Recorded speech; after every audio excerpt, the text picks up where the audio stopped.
আসসালামু আলাইকুম সুপ্রিয় শিক্ষার্থীরা, আশা করি ভালো আছো। আবারও উপস্থিত হয়েছি আমি মোহাম্মদ ইনামুল হক রাসেল, প্রভাষক, ভূগোল ও পরিবেশ বিভাগ, সৈয়দ আহমেদ কলেজ, সুখানপুকুর, গাবতলী, বগুড়া। আজকে একাদশ শ্রেণীর অনলাইন ক্লাসে আমি একটি গুরুত্বপূর্ণ বিষয় নিয়ে আলোচনা করব। এটি ভূগোল প্রথম পত্রের পঞ্চম অধ্যায়ের জলবায়ুর উপাদান ও নিয়ামক বিষয়ক আলোচনা। আমরা জানি যে পৃথিবীর আবহাওয়া এবং জলবায়ু এটি প্রতিনিয়তই পরিবর্তন হচ্ছে, ঠিক আছে। আজকে আমরা বাংলাদেশে অবস্থান করছি। এখানকার জলবায়ু আমরা জানি যে বাংলাদেশ ক্রান্তীয় মৌসুমী জলবায়ুর দেশ হিসেবে পরিচিত। এখানে নাতিশীতোষ্ণ বা সমভাবাপন্ন আবহাওয়া বিরাজমান।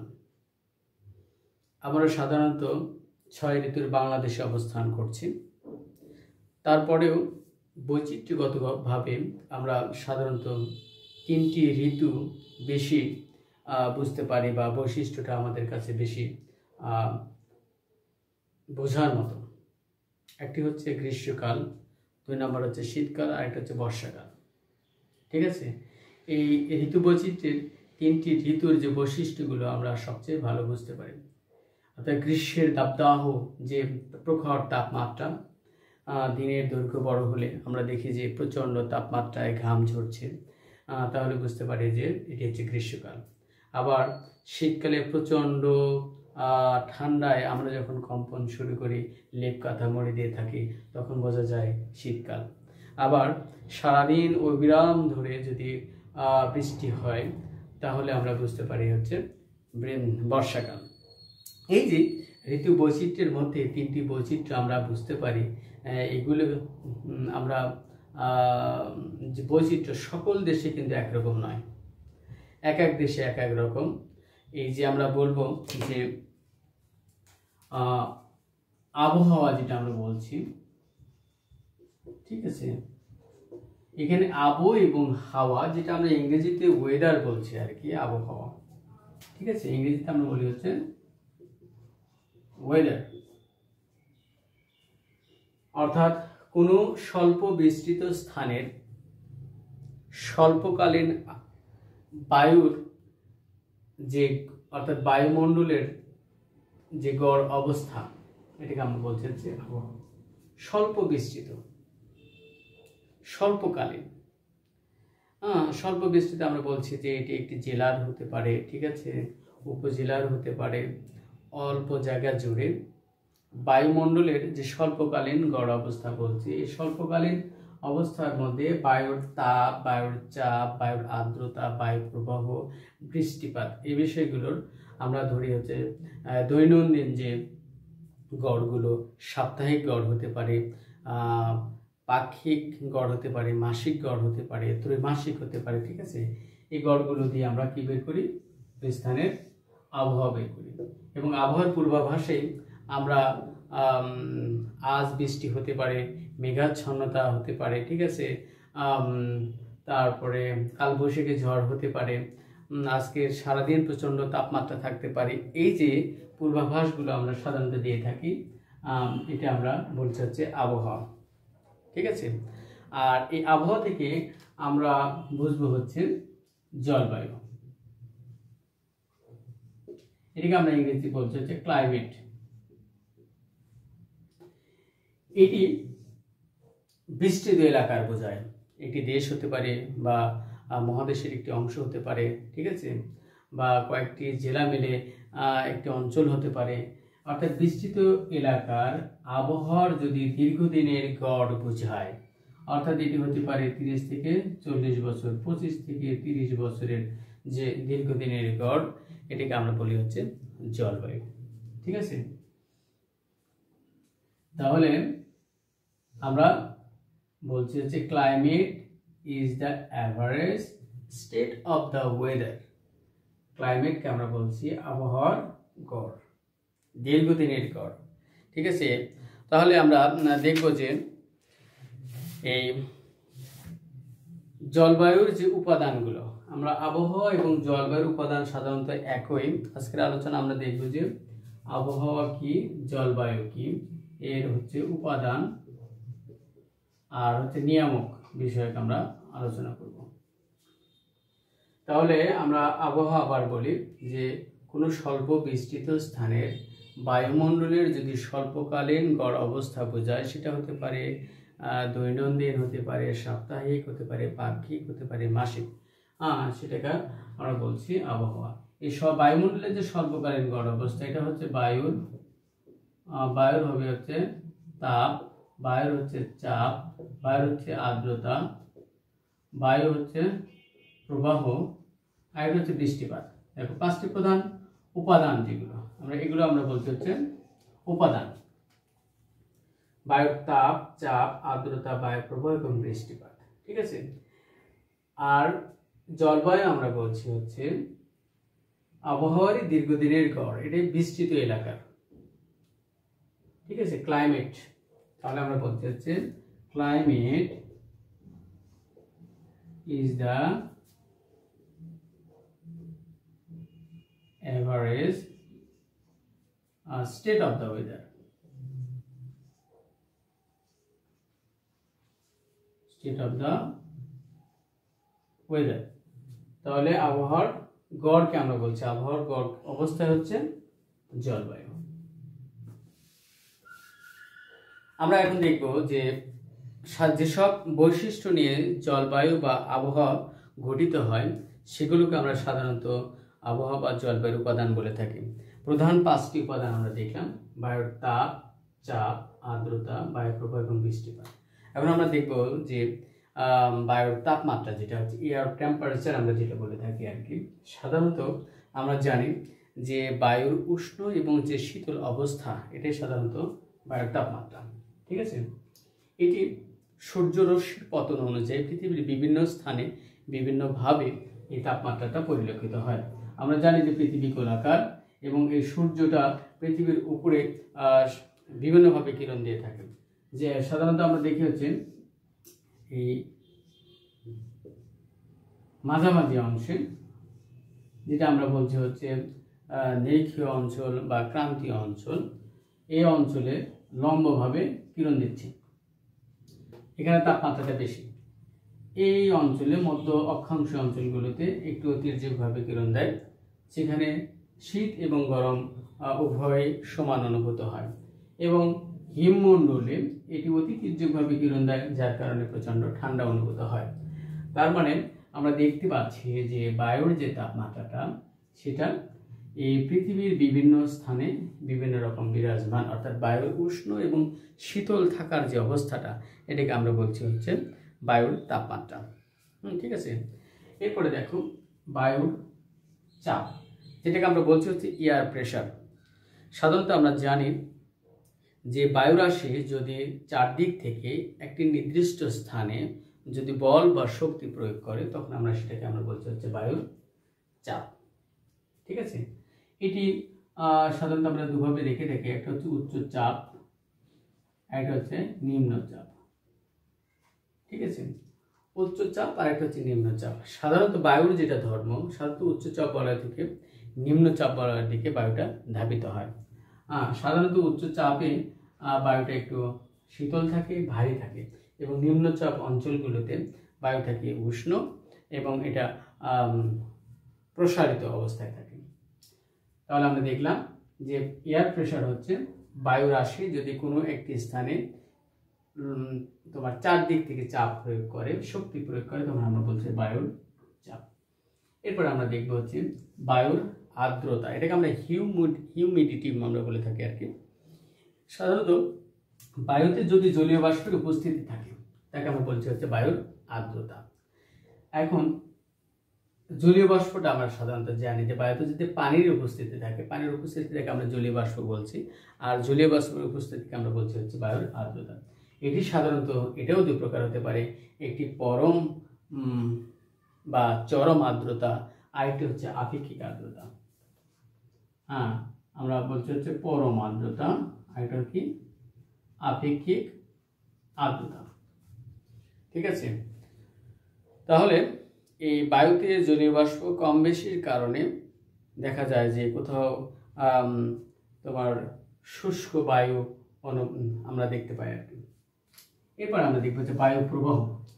সাধারণত বায়ু যদি একদিক থেকে আরেক দিকে ধাবিত হয় তাহলে আমরা তাকে বলছি হচ্ছে বায়ু প্রবাহ, যেটাকে আমরা বলি উইন্ড মুভমেন্ট।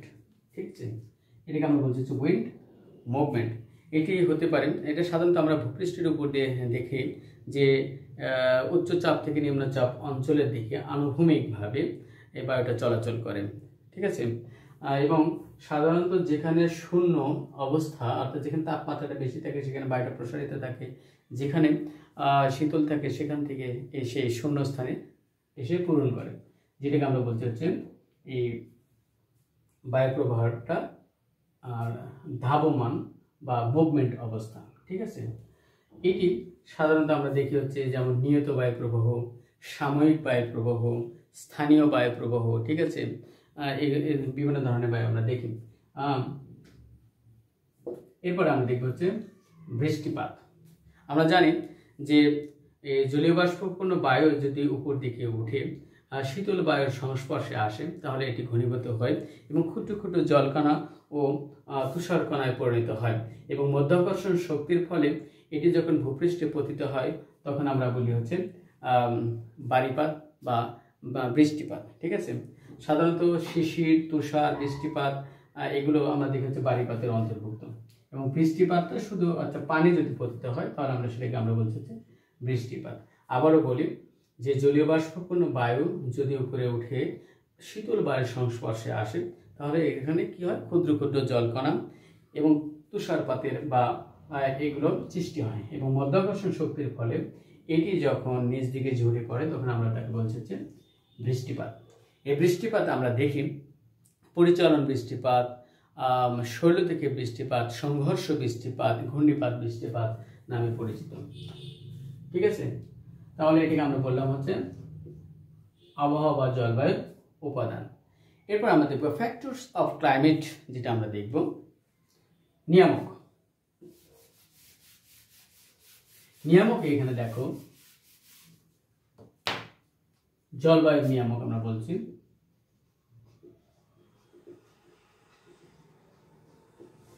এটাকে আমরা বলছি হচ্ছে ফ্যাক্টরস অফ ক্লাইমেট।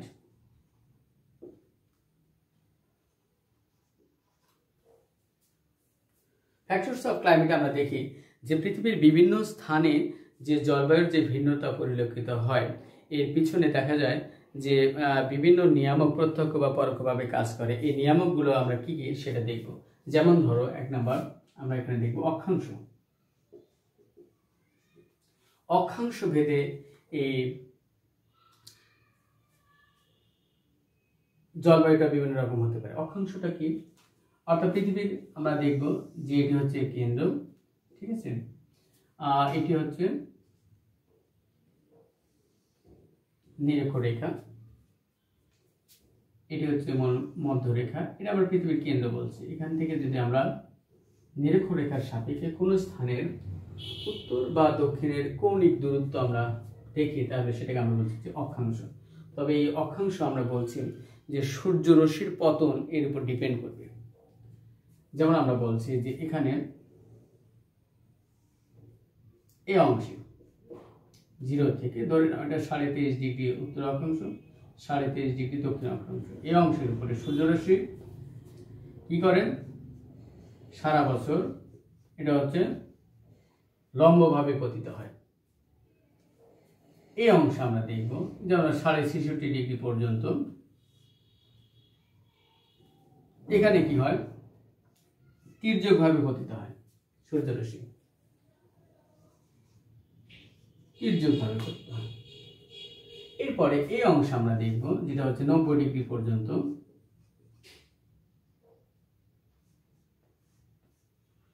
অতি তির্যক। তাহলে যেখানে লম্বভাবে পতিত হয় সূর্যটা তো স্বভাবতই এখানে বেশি উষ্ণ মনে হবে, তির্যকভাবে যেখানে পতিত হবে সেখানে তোমার নাতিশীতোষ্ণ মনে হবে, যেখানে অতি তির্যকভাবে পতিত হবে সেখানে অবশ্যই ঠান্ডা অনুভূত হবে, যেটাকে আমরা বলছি যে শীতল।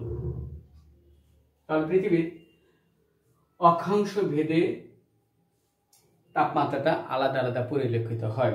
তাহলে এটাকে আমরা বলছি হচ্ছে অক্ষাংশ ভেদে বা সূর্যরশ্মির পতন। অক্ষাংশ সূর্যরশ্মির পতন ভেদে আমরা দেখলাম হচ্ছে আবহাওয়া জলবায়ুর তারতম্য পরিলক্ষিত হচ্ছে। এরপরে সমুদ্রপৃষ্ঠ থেকে আমরা দেখব হচ্ছে উচ্চতা, অর্থাৎ উচ্চতা কোন অঞ্চলে জলবায়ু নিয়ামক হিসেবে কাজ করে। সেটা হচ্ছে যে ভূপৃষ্ঠ থেকে যত উপর দিকে ওঠা যায় তাপমাত্রা তত সাধারণত কমতে থাকে, যেটা হচ্ছে ট্রপোস্ফিয়ারের মধ্যে। ঠিক আছে, ভূপৃষ্ঠ সংলগ্ন বায়ুমণ্ডলে ভেসে বেড়ানো ধূলিকণা, জলকণা এবং লবণকণা এ প্রভৃতি তাপটা শোষণ করে। এই কারণে নিচের স্তরে বায়ু উপরের স্তর অপেক্ষা অধিক উষ্ণ থাকে। এটা গাঙ্গীয় সমভূমিতে 780 মিটার উচ্চতায় নতুন দিল্লির জুন মাসের গড় উষ্ণতা 33.30 ডিগ্রি অর্থাৎ সেলসিয়াস, কিন্তু নিকটবর্তী অধিক উচ্চতায় অবস্থিত সিমলায় ওই মাসের গড় তাপমাত্রা 19.5 ডিগ্রি সেলসিয়াস। এখানে আমরা বই থেকে যেটা দেখলাম যে সমুদ্র থেকে যত উপরে ওঠা যায় তাপমাত্রা স্বাভাবিকভাবে কমতে থাকে। ঠিক আছে, যেমন আমরা দেখি এখানে, যেমন সমুদ্র এটা সি লেভেল যদি মনে করো, ধীরে ধীরে যদি আমরা উপর দিকে উঠতে থাকি, সমুদ্র সি লেভেল থেকে যত উপর দিকে ওঠা যায় তাপমাত্রা তত কমতে থাকে। তবে সাধারণত সমুদ্রের নিকটবর্তী এলাকাগুলো দেখা যায় যে সামুদ্রিক আবহাওয়া দ্বারা নিয়ন্ত্রিত হয়। ঠিক আছে, তাহলে আর যত দূরে আমরা যাব সাধারণত আবহাওয়াটা চরম ভাবাপন্ন মনে হবে। এরপরে আমরা দেখব 3 নাম্বার, যেটা যে পাহাড় বা পর্বতের অবস্থান।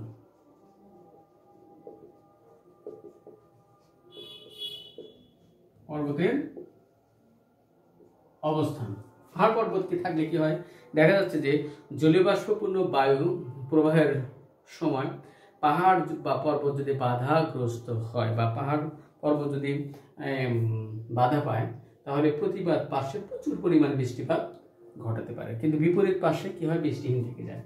আমরা এটা দেখতে পাচ্ছি যে এই যে দেখো, যে সি এখান থেকে যদি পাহাড় উপর দিকে উত্থিত হয়, তাহলে এখান থেকে জলীয়বাষ্পপূর্ণ বায়ুটা যদি যায়, এটা হচ্ছে এই ঢাল, এটাকে আমরা বলছি হচ্ছে প্রতিপাদ ঢাল।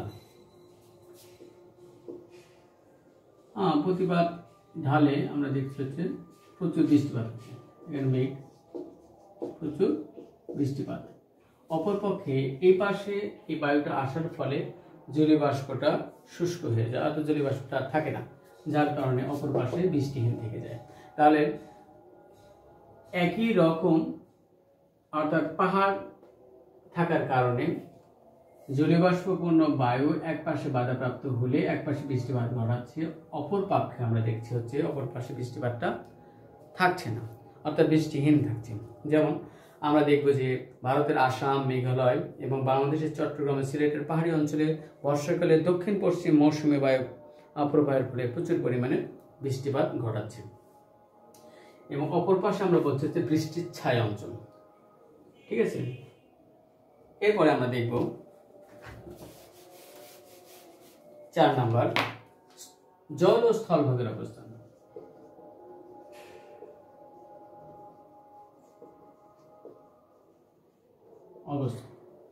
জল এবং স্থলভাগের অবস্থা, এটা আমরা বলতে বোঝাচ্ছি যে আমরা সাধারণত জানি যে ভূপৃষ্ঠের প্রায় 71 ভাগ হচ্ছে জলভাগ এবং বাকি 29 ভাগ হচ্ছে স্থলভাগ। এবং এর মধ্যেই দেখা যাচ্ছে যে তাপমাত্রার যে ভিন্নতা, অর্থাৎ ভূপৃষ্ঠে এক ধরনের এবং সমুদ্রে আরেক ধরনের। ঠিক আছে, এবং সাধারণত আমরা জানি যে এর আগে যেটা আলোচনা করেছি যে সাধারণত সমুদ্র সংলগ্ন যে ভূপৃষ্ঠটা থাকে, এই ভূপৃষ্ঠটা সামুদ্রিক আবহাওয়া দ্বারা নিয়ন্ত্রিত হয়, এবং যত আমরা ভূপৃষ্ঠের দিকে প্রবেশ করব, সমুদ্র থেকে যত দূরত্ব বাড়তে থাকবে আবহাওয়া তত চরম ভাবাপন্ন হতে থাকবে। ঠিক আছে, এবং আমরা দেখি যে জল এবং স্থলভাগের যদি অবস্থান, আমরা এটা স্বাভাবিকভাবে আমরা দেখছি যে যেখানে জলভাগ আছে সেখানে যদি স্থলভাগ সেখানে মানব বসতিগুলো থাকে, সেখানে ওই জলভাগের উপর দিয়ে যে বায়ুটা প্রবাহিত হয়, সাধারণত এই বায়ুটা শীতল এবং প্রচণ্ড বেগে ধাবিত হয় এবং খুব ঠান্ডা থাকে এলাকাটা। এবং দেখা যাচ্ছে যে যেখানে দুর্গম এলাকা, অর্থাৎ নদী থেকে অথবা সমুদ্র থেকে অনেক দূরে অবস্থান করছে, সেখানে দেখা যায় যে এই আবহাওয়াটা চরম ভাবাপন্ন থাকে। তাহলে আমরা জানি যে জলভাগের পাশে যদি স্থলভাগ থাকে তাহলে সেখানে আবহাওয়াটা ভালো থাকে এবং দূরে অবস্থান করলে আবহাওয়াটা চরম ভাবাপন্ন হয়ে থাকে। এরপর আমরা দেখব হচ্ছে 5 নম্বর সমুদ্র স্রোত। আমরা জানি যে সমুদ্রের মধ্যে পানির রাশি যদি এক স্থান থেকে আরেক স্থানে মাধ্যাকর্ষণ শক্তির ফলে এটি নিয়মিত প্রবাহিত হয়, সেটাকে আমরা বলি সমুদ্র স্রোত। সমুদ্র স্রোতে আমরা দেখি যে উষ্ণ স্রোত রয়েছে, শীতল স্রোত রয়েছে। সাধারণত উষ্ণ স্রোত যদি কোনো এলাকার পাশ দিয়ে ধাবিত হয় তাহলে উষ্ণ স্রোতের প্রভাবে ওই এলাকায় উষ্ণতা বিরাজ করে, এবং শীতল স্রোতের পাশে যদি কোনো এলাকা থাকে তাহলে ওই এলাকাটা ঠান্ডা আবহাওয়া বিরাজ করে। ঠিক আছে। এবং আমরা দেখব যে এরকম একটি উদাহরণ, যে আটলান্টিক মহাসাগরের উষ্ণ উপসাগরীয় স্রোতের প্রভাবে উত্তর পশ্চিম ইউরোপের জলবায়ু অপেক্ষাকৃত উষ্ণ এবং উপকূল বরফমুক্ত থাকে। আবার শীতল ল্যাব্রাডর স্রোতের প্রভাবে কানাডায় পূর্ব উপকূলের জলবায়ু শীতল থাকে। এরপরে দেখো যে যদি ভৌগোলিকভাবে অবস্থান আমরা দেখছি, ভৌগোলিক অবস্থান আমরা যেটা বলছি, যেমন বাংলাদেশের ভৌগোলিক অবস্থান, এটি ক্রান্তীয় অঞ্চলে অবস্থিত, যার কারণে কর্কট ক্রান্তি রেখার এখানে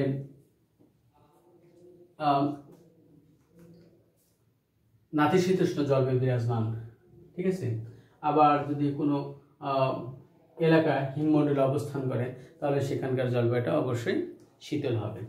তাহলে ভৌগোলিক যে অবস্থান আমরা বলছি, যে পৃথিবীর বিভিন্ন অংশে যেহেতু বিভিন্ন রকম তাপমাত্রা পরিলক্ষিত হয়, তাহলে সেই অনুযায়ী যে দেশ যেখানে অবস্থান করবে সেই দেশ ওই অনুযায়ী তাপমাত্রা এবং জলবায়ুটা আলাদা আলাদা অনুভূত হবে। এরপরে দেখো আবার শিলা বা মৃত্তিকা প্রকৃতি।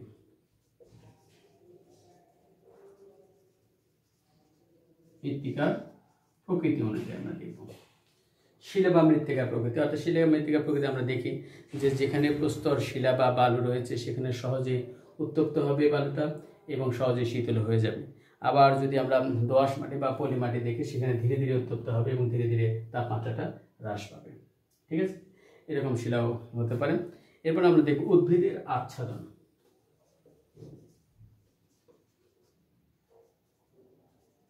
উদ্ভিদের আচ্ছাদন আমরা বলছি যে এলাকায় আমরা দেখি যে প্রচুর পরিমাণে উদ্ভিদ রয়েছে, সেখানে বাষ্পীয় প্রচ্ছন্নের পরিমাণটা বেশি হয় এবং সেখানে সূর্যের আলো ভূপৃষ্ঠে পৌঁছতে পারে না, স্যাঁতসেঁতে অবস্থান বিরাজ করে। তবে সেই এলাকাতে এই বাষ্পীয় প্রচ্ছন্নের প্রভাবে প্রচুর পরিমাণে বৃষ্টিপাত হতে পারে। অপেক্ষাকৃত যেখানে উদ্ভিদ কম থাকে সেখানে বৃষ্টিহীন, আমরা বলি হচ্ছে রুক্ষ, শুষ্ক এবং উষ্ণতা বিরাজ করে। এরপরে আমরা দেখব ভূমির ঢাল। আমরা যেটা আমরা দেখছি ভূমির ঢাল। ভূমির ঢাল আমরা পাহাড়ি অঞ্চলগুলোতে আমরা দেখলাম, যদি কোনো ভূমির ঢাল সূর্যের সম্মুখে থাকে তাহলে সেখানে সূর্যের আলো বা তাপমাত্রা পাচ্ছে, সেখানে উদ্ভিদ সহজে বেড়ে উঠতেছে, সেখানে অবশ্যই জনমানব সেখানে সহজে বসবাস করতে পারছে।